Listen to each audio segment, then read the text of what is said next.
चलिए आज देखते हैं जयशंकर प्रसाद द्वारा रचित कामायनी का एक भाग है उसका पुनर्मिलन देखते हैं। इसमें श्रद्धा मनु का वर्णन किया गया है।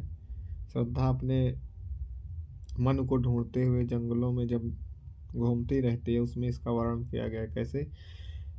चौंक उठी अपने विचार से, कुछ दूरागत ध्वनि सुनती, इसनी स्तब्ध निशा में कोई चली आ रही है कहती, अरे बता दो मुझे दया कर, कहाँ प्रवासी है मेरा, उसी बावले से मिलने को डाल रही हूँ मैं फेरा, उसी बावले से मिलने को डाल रही हूँ मैं फेरा। देखिए, पहले इसमें देखते हैं कि इसका संदर्भ कैसे लिखा जाएगा। सबसे पहले देखते हैं तो इसका संदर्भ हम लिखने के लिए क्या करेंगे। सबसे पहले लिखेंगे प्रस्तुत पद्यांश हमारी पाठ्य पुस्तक के काव्यखंड, प्रस्तुत पद्यांश हमारी पाठ्य पुस्तक के काव्यखंड के पुनर्मिलन शीर्षक पाठ से लिया गया है। इसके रचयिता या कवि क्या लिखेंगे? इसके रचयिता या कवि जयशंकर प्रसाद जी हैं और यह कामायनी महाकाव्य के पुनर्मिलन से लिया गया है। अब इसकी व्याख्या देखते हैं। क्या लिखते हैं? चौंक उठी अपने विचार से। यह जयशंकर प्रसाद जी कहते हैं कि इसमें देखिए एक शब्द आएगा ईड़ा। अभी हमको मिलेगा ईड़ा। ईड़ा जो होती है एक सारस्वत नगर की नारी होती है। तो क्या कहते हैं? चौंक उठी अपने विचार से, कुछ दूरागत ध्वनि सुनती। क्या कहते हैं कि ईड़ा क्या करती है? ईड़ा वहाँ जंगल में बैठी रहती। ईड़ा क्या करती है? खुद अपने विचारों में खोई हुई थी। ईड़ा अपने विचारों में खोई हुई बैठी हुई थी। तभी उसे क्या कहते हैं? कुछ दूरागत ध्वनि सुनती। तभी उसे दूर से आती हुई कोई आवाज़ सुनाई देती है और वह आवाज़ को क्या सुनकर क्या करती है? चौंक जाती है। और आगे क्या कहती है? इसने स्तब्ध निशा में कोई चली आ रही है कहती, और उसे ऐसा लग रहा है जैसे उधर से कोई स्त्री चली आ रही हो। और क्या कहती है? अरे बता दो मुझे दया कर, कहाँ प्रवासी है मेरा। और वो उससे क्या कहती है कि कोई मुझ पर दया करके मुझे यह बता दो कि मेरा प्रवासी अर्थात मेरा पति कहाँ है। उसके बारे में अगर किसी को कुछ पता हो तो मुझे बता दो। फिर आगे क्या कहती है? उसी बावले से मिलने को डाल रही हूँ मैं फेरा। और आगे क्या कहती है? श्रद्धा क्या कहती है? श्रद्धा कहती है मैं उसी बावले से, अर्थात उस अपने प्रीतम अर्थात उस बावले अर्थात जिसको हम पागल भी कह सकते हैं, अर्थात क्या कहती है? मैं उस बावले प्रीतम को ढूंढने के लिए यहाँ वहाँ भटक रही हूँ। फिर आगे देखिए क्या कहती हैं? रूठ गया था अपने पन से, अपना सकी ना उसको मैं, अपना सकी ना उसको मैं, वह तो मेरा अपना ही था, भला मनाती किसको मैं, भला मनाती किसको मैं।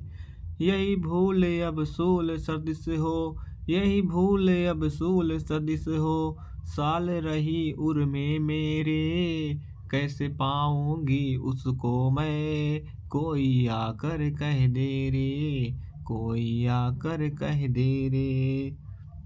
अब देखिए यहाँ तक क्या कहते हैं, क्या कहती है श्रद्धा कि श्रद्धा कहती है कि मेरा प्रीतम मनुष्य से मुझसे क्या हो गया है? रूठ गया है।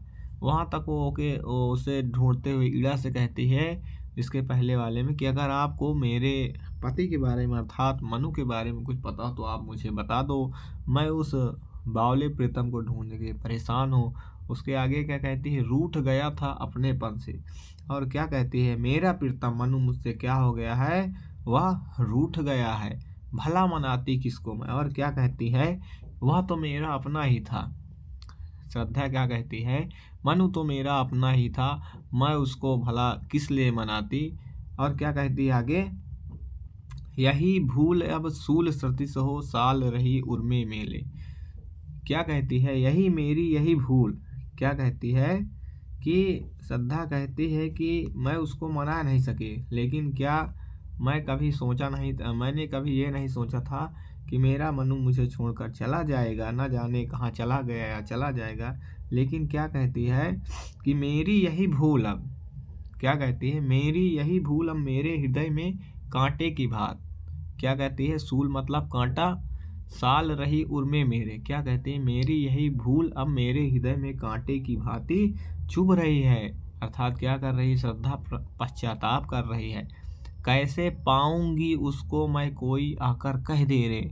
और क्या कहते हैं, अब तो, और क्या कहती है कि अब तो मैं उस मनु को कैसे पाऊंगी, कोई आकर मुझको उसके बारे में कुछ बता दो।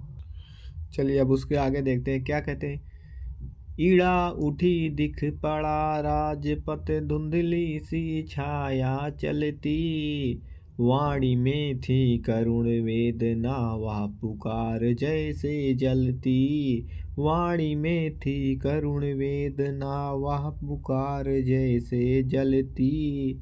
शिथिल शरीर वसन विशृंखल, कबरी अधिक अधीर खुली। छिन्न पत्र मकरंद लुटी सी, जो मुरझाई हुई कली, जो मुरझाई हुई कली।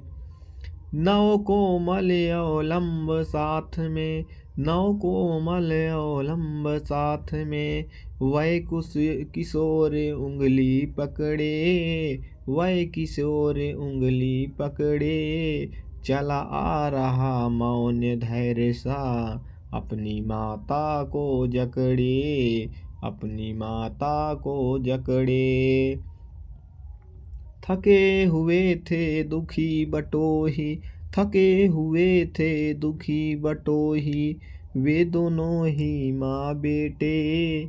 खोज रहे थे भूले मन को, जो घायल होकर लेटे। खोज रहे थे भूले मन को, जो घायल होकर लेटे। ईड़ा आज कुछ द्रवित हो रही, दुखियों को देखा उसने। पहुंची पास और फिर पूछा, तुमको बिसराया किसने, तुमको बिसराया किसने। इस रजनी में कहाँ भटकती जाओगी तुम, बोलो तो। बैठो आज अधिक चंचल हूँ, व्यथा गाठ निज खोलो तो, व्यथा गाठ निज खोलो तो। देखिए इसमें कहते हैं, ईड़ा उठी दिख पड़ा राजपथ, धुंधली सी छाया चलती। तो क्या कहते हैं, प्रसाद जी कहते हैं कि श्रद्धा की वेदना भरी आवाज़ सुनकर क्या होती, ईड़ा चौंक कर उठ खड़ी होती। ईड़ा को हमने पहले बताया, ईड़ा क्या है बेटा, एक सरस्वत नगर की नारी है। तो क्या होता है, वह क्या होती है, श्रद्धा की करुण वेदना अर्थात करुण आवाज़ को सुनकर क्या होती है, चौंक कर उठ खड़ी होती है।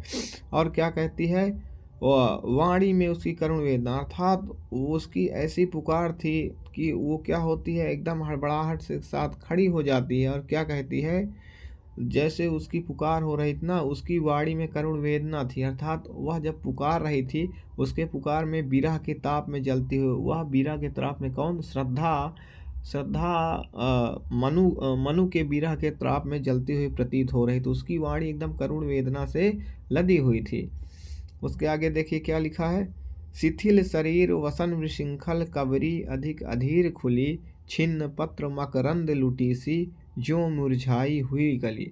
उसके बाद क्या कहते हैं, श्रद्धा का शिथिल शरीर वसन विशृंखल अर्थात मनु की खोज में श्रद्धा का शरीर एकदम क्या हो गया, दुर्बल हो गया है। और उसके वस्त्र, वसन, वसन मतलब वस्त्र, उसके क्या हो गए, उसके सारे वस्त्र, उसके अंग के वस्त्र क्या हो गए हैं, अस्त व्यस्त हो गए हैं। और क्या हो, उसके आगे क्या इसमें लिखा है, कबरी अधिक अधीर खुली।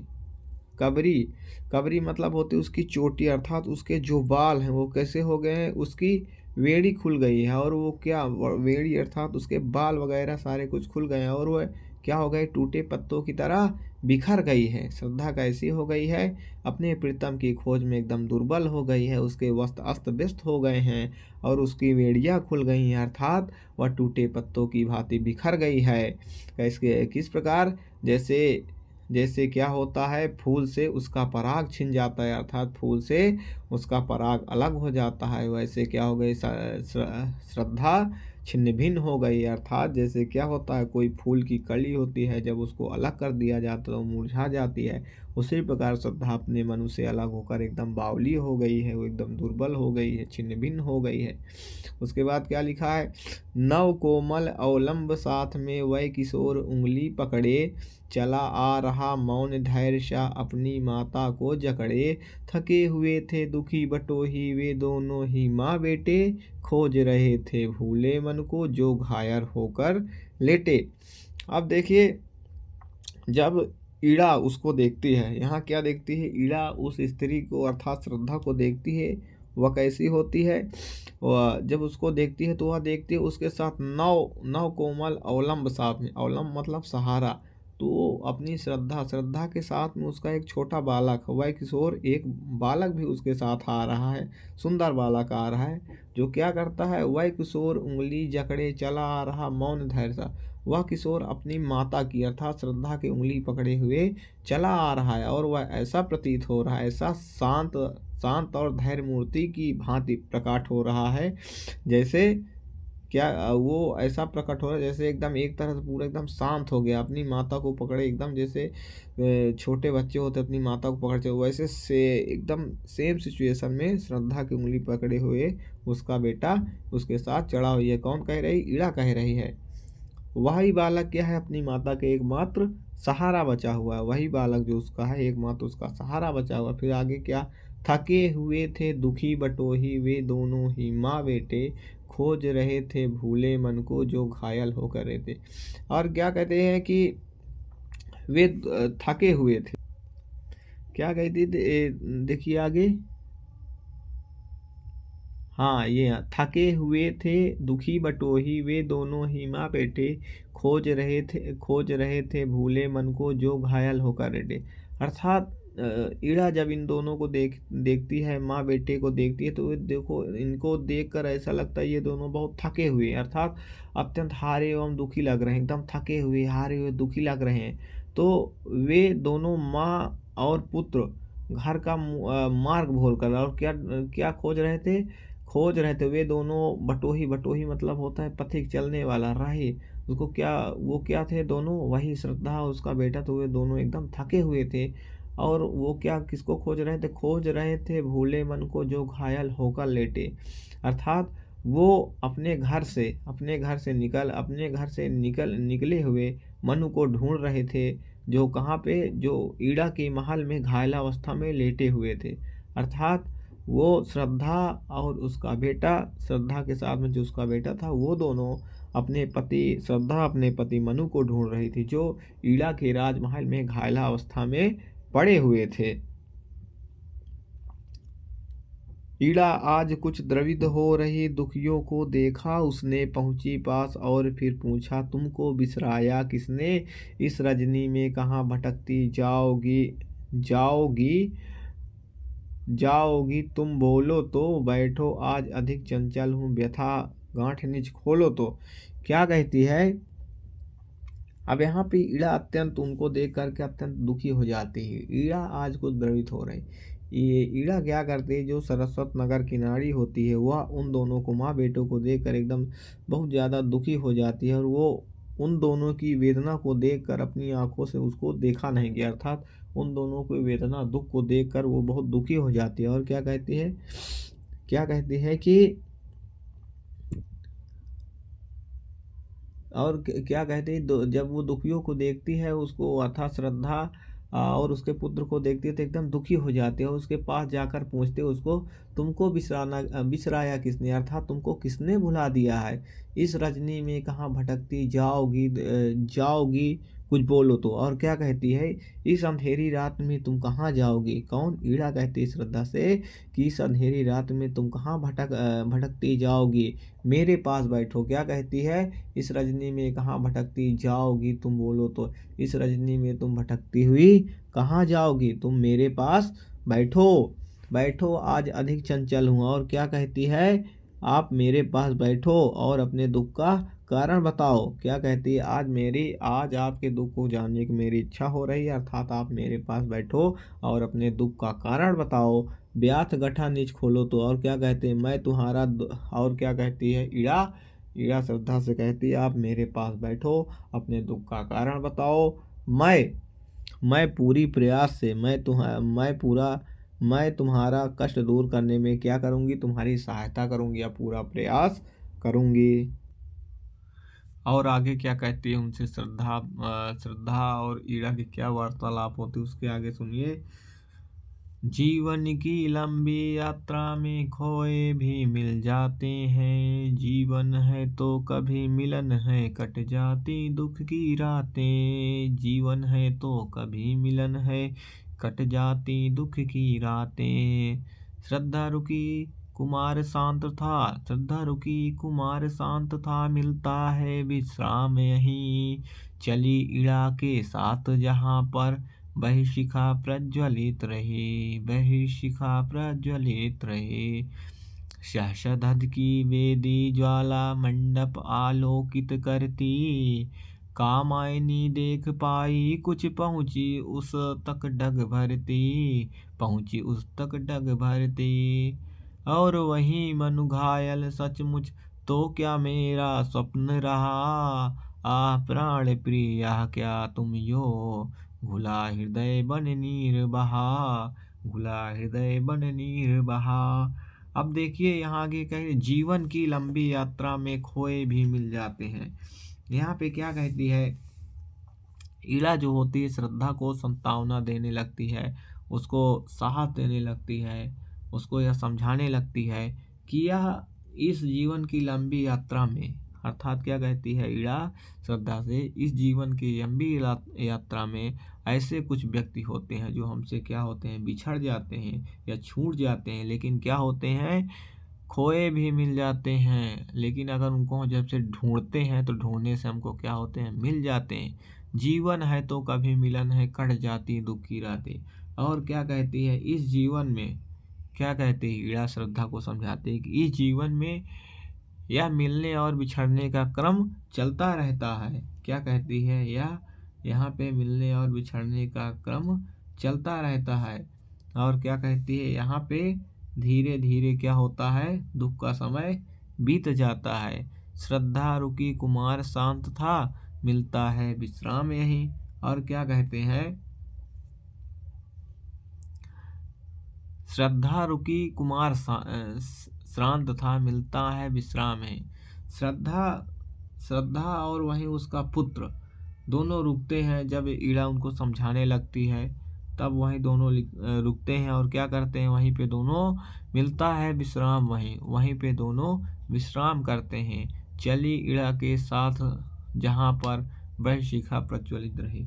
और वह क्या करती है, वह मतलब कौन, श्रद्धा ईड़ा के साथ उस स्थान पर पहुंचती है या उस स्थान पर जाती है जहाँ पे क्या होता है, उस स्थान की ओर चल देती है जहाँ पर आग जल रही थी। क्या जल रही थी, आग जल रही थी। जैसे ही वो माँ बेटे रुकते हैं, श्रद्धा उनको समझाती है कि आपको परेशान नहीं होना है, आप यहीं पे रुक जाइए, अपनी सारी व्यथाओं को बताइए। इसके पीछे वाले में हमने बताया। उसके बाद कहा, जीवन की लंबी यात्रा में ऐसे कुछ लोग होते हैं जो हमसे छूट जाते हैं लेकिन ढूंढने पर मिल जाते हैं। और इस जीवन में दुख की रातें आती जाती रहती हैं और कट भी जाती हैं। तो श्रद्धा और उसका पुत्र वहीं रुकता है। दोनों रुकते हैं और रुकते ही उसका जो लड़का होता है वो सोने लगता है बहुत थकावट के कारण।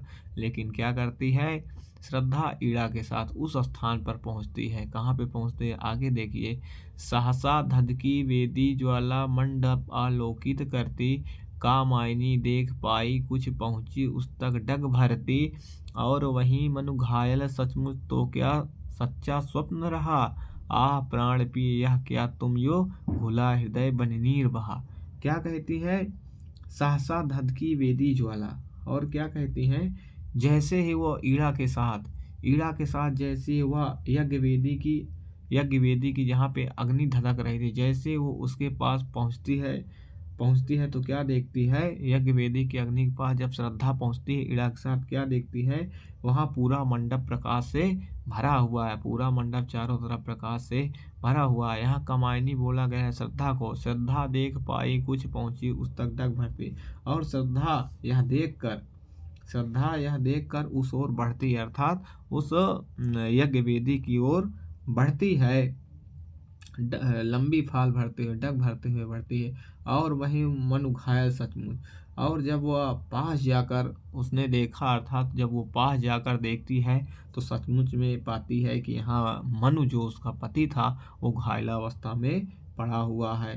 तो क्या सच्चा स्वप्न रहा। तो वह श्रद्धा सोचने लगती है, क्या मेरा स्वप्न सच निकला। आह प्राण पी यह क्या तुम यो, घुला हृदय बने निर्भा। और क्या कहने लगती है, आह प्राण पी यह क्या हो गया है। क्या कहती है, अर्थात अर्थात क्या कहती है श्रद्धा, आह मेरे प्राण पी यह क्या आपको हो गया है। ऐसा कहते हुए उसकी आंखों से आंसू बह निकलते हैं। किसकी आंखों से, श्रद्धा की आंखों से आंसू बह निकलते हैं। अब इसके आगे देखिए क्या लिखा है। इड़ा चकित श्रद्धा आ बैठी, वह थी मन को सहलाती। अनुलेपन सा मधुर स्पर्श था, व्यथा भला क्यों रह जाती, व्यथा भला क्यों रह जाती। उस मूर्छित नीरवता में कुछ हल्के से स्पंदन आए। आंखें खुली चार कोनों में चार बिंदु आकर छाए। आंखें खुली चार कोनों में चार बिंदु आकर छाए। क्या कहते हैं यहाँ पे जयशंकर प्रसाद जी कहते हैं, जब श्रद्धा जाती है, श्रद्धा अभी हमने इसके पहले बताया, श्रद्धा वह यज्ञ वेदी के पास जाती है, वहाँ पड़े मनु को देखती है तो वह मन में विचार करने लगती, क्या मेरा स्वप्न सच रहा। और क्या कहती, आह प्राण पिया आपको क्या हो गया है। यह करके वो क्या होती है, रोने लगती है और उसकी आंखों से आंसू निकलने लगती है, तो निकलने लगते हैं। तो इधर देखिए क्या कहते हैं यहाँ पे, ईड़ा चकित श्रद्धा आ बैठी। यह देख कर ईड़ा जो सरस्वत नगर की नारी है, वह यह सब देख करके बहुत आश्चर्यचकित हो जाती है। क्या कहती है और आगे क्या, ईड़ा चकित श्रद्धा आ बैठी, वह थी मनु को सहलाती। ईड़ा आश्चर्यचकित हो जाती है और वह श्रद्धा और मनु को प्रेम देख करके क्या हो जाती, ईड़ा चकित हो जाती कि इन दोनों के प्रति इतना इतना गहरा प्रेम है। और क्या होता है, श्रद्धा मनु के पास बैठकर उसको क्या करने लगती है, सहलाने लगती है। वह थी मनु को सहलाती। श्रद्धा मनु के पास बैठकर उसको क्या करने लगती है, सहलाने लगती है। अनुलेपन सा मधुर स्पर्श था। और उसका अनुलेपन मतलब होता है मरहम। और जिस प्रकार श्रद्धा उसको घायलावस्था में लेटे हुए मनु को ऐसे सहला रही थी, ऐसे उसका सहलाना वो मरहम के तरह काम कर रहा था। अर्थात श्रद्धा जिस भाव से मनु को सहला रही थी, उसका सहलाना मरहम का काम कर रहा, अर्थात मरहम का कार्य कर रहा था। व्यथा भला क्यों रह जाती। और क्या कहते हैं कि उसके कोमल स्पर्श से भला कौन सी व्यथा रह जाती। उस मूर्छित नीरवता में कुछ हल्के से स्पंदन आए। और क्या कहते हैं आगे कि श्रद्धा के स्पर्श करते ही उस मूर्छित अर्थात मनु के अंदर हल्का सा क्या आया, कंपन आया, अर्थात हल्के से स्पंदन आए। आंखें खुली चार कोनों में चार बिंदु आकर छाए। और क्या, मनु का जो अचेत शरीर था उसमें चेतना लौटने लगी और उसकी मूर्छा दूर हुई। अर्थात उसने अपनी आंखें खोली। उसने क्या किया, अपनी आंखें खोली और उसने श्रद्धा को देखा। क्या करता है वो, जब आंखें खोलता है मनु, आंखें खोलता है, अपने सामने किसको पाता है, श्रद्धा को पाता है। तो क्या करता है, उसकी आंखों से आंसू बहने लगते हैं, वो पश्चाताप करने लगता है। आगे देखिए क्या लिखा है।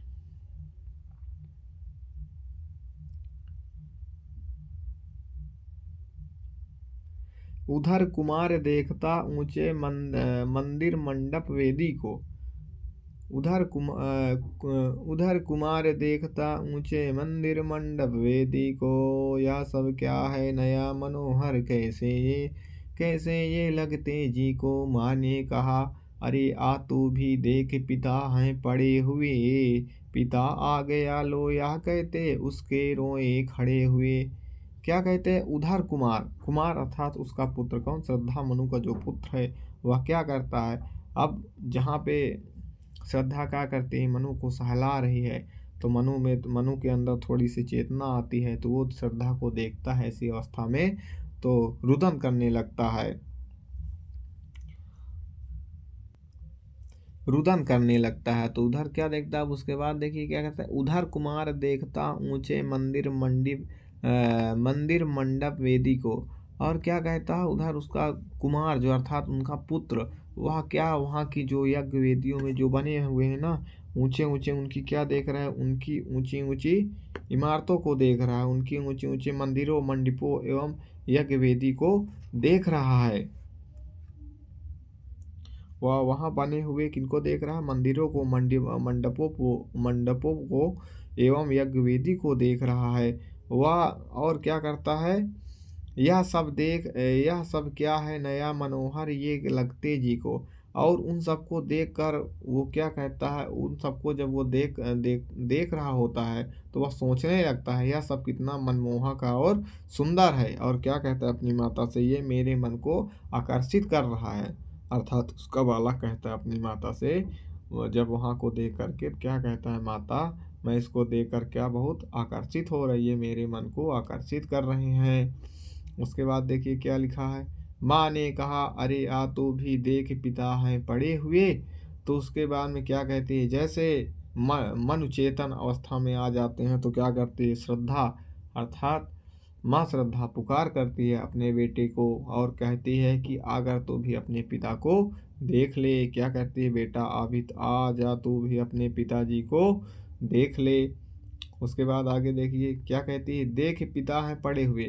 कहती है आके अपने पिताजी को देख ले, तेरे पिताजी यहाँ भूमि पर पड़े हुए हैं। पिता, पिता के आगे लिखा है संबोधन का चिन्ह, क्या कहता है, हे पिताजी आ गया लो यह कहते उसके रोए खड़े हुए।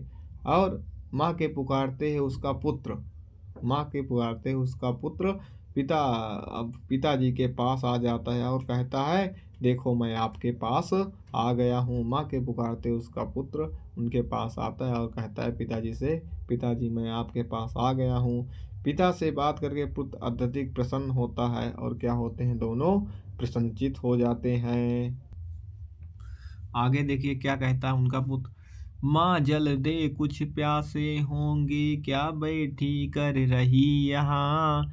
मुखर हो गया सूना मंडप, यह सजीवता रही कहाँ। आत्मीयता घुली उस घर में, छोटा सा परिवार बना। छाया एक मधुर स्वर उस पर, श्रद्धा का संगीत बना, श्रद्धा का संगीत बना।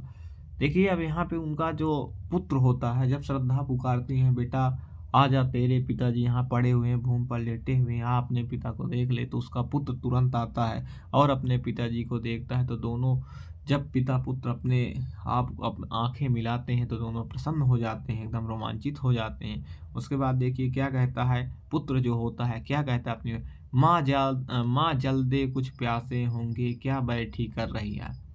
पुत्र अपनी माता से कहे, श्रद्धा से कहता है, माता पिताजी को पानी दो, इनको क्या लगी होगी, इनको पीने के लिए पानी दो, इनको इनको प्यास लगी होगी, अर्थात पिताजी प्यासे होंगे, इन्हें जल ला कर दीजिए यहाँ। और क्या कहती है, बैठी क्या कर रही यहाँ, और क्या कहती हैं, पिताजी प्यासे होंगे, इनको लाकर पानी दीजिए, आप यहाँ बैठकर क्या कर रही हैं। मुखर हो गया सूना मंडप, मुखर हो गया सूना मंडप, या सजीवता रही कहाँ। अर्थात क्या हो गया, इस बालक की मधुर आवाज़ सुन करके, इस बालक की मधुर आवाज़ सुन करके वहाँ का पूरा मंडप क्या हो गया, सुनसान हो गया। वहाँ का पूरा मंडप झंकार युक्त हो उठा, और वहाँ का पूरा मंडप क्या होगा, झंकार युक्त हो गया। यह सजीवता रही कहाँ, और वहाँ की नीरवता भंग हो गई, अर्थात वहाँ की नीरवता भंग हो गई और वहाँ सजीवता छा गई जो पहले नहीं थी। आत्मीयता घुली उस घर में, छोटा सा परिवार बना। और वहाँ उस बच्चे के द्वारा